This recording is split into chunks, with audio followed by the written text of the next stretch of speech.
ज्येष्ठ अभिनेत्री ज्योती चांदेकर यांचं 16 ऑगस्ट रोजी वयाच्या 69व्या वर्षी निधन झालं. तर आता त्यांची लेक आणि अभिनेत्री तेजस्विनी पंडित ज्योती यांच्याबद्दल व्यक्त झाली आहे. तेजस्विनीने सोशल मीडियावर ज्योती यांचे काही फोटोज शेअर करत लिहिलंय की, आई काय बोलू, अजून सिंक इन होत नाहीये ग, तू नाहीस. आपली इंटरनॅशनल गर्ल्स ट्रिप राहिली. कथाचा पहिला वाढदिवस जोरदार करणार होतो आपण. आपल्या फार्मवर न्यू इयर सेलिब्रेट करायचा होता. तुझ्यावरचं पुस्तक प्रकाशन आज तुझ्या वाढदिवसाला करायचं होतं आपल्याला. त्याचं किती काम बाकी राहून गेलं. आई तू ना प्रचंड हट्टी होतीस. किती वर्ष तुला सांगत होते आधी स्वतःच्या स्वास्थ्याकडे लक्ष दे, पण काम सोडून काहीच सुचलं नाही तुला. मला नेहमी म्हणायचीस काम करता करता मरण यावं. कित्येकदा तुला सांगितलं तुझ्या मुली खमक्या आहेत.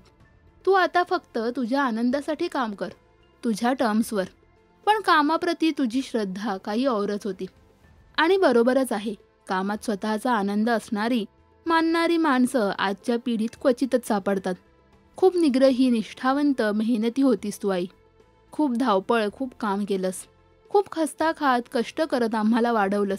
कधीच त्या कष्टाची तक्रार केली नाहीस. पण वयानुसार मन मोठं होत असलं तरी शरीर थकतं हेही समजून घ्यायला हवं होतंस ना ग आई. का ग अंगावर काढलंस सगळं, पत्ताच लागू दिला नाहीस काहीच. 3 दिवसात होत्याचं नव्हतं झालं. माझ्या डोक्यावरचं छप्पर हरवलं आई. बाबा हाक मारता येत नव्हती, आता आई हाक मारली तर ओ द्यायला कुणीच नसेल का ग.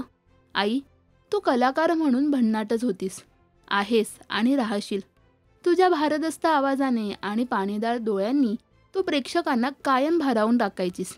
कलाकार हा नेहमीच त्याच्या कलाकृतीतून जिवंत राहतो. त्यामुळे तू आहेसच, असशीलच.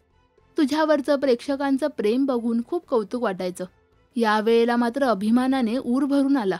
तुझ्यासारख्या कलाकाराच्या पोटी मी जन्माला आले यापेक्षा मोठं भाग्य ते काय.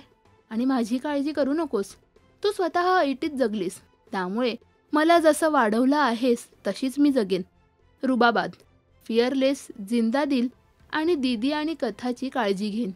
तुझ्या अर्धवट राहिलेल्या इच्छा आम्ही दोघी मिळून पूर्ण करू. तुझ्यावरचं पुस्तक मी पूर्ण करेन आणि तुझा प्रेरणादायी प्रवास त्या पुस्तकरूपी वाचकांसमोर, प्रेक्षकांसमोर आणेन. आता तरी तू आराम कर. तुझा पुढचा प्रवास ज्योतिर्मय, शांतीने आणि आनंदात होऊ देत. बाबावर करायचं राहिलेलं सगळं प्रेम करून घे.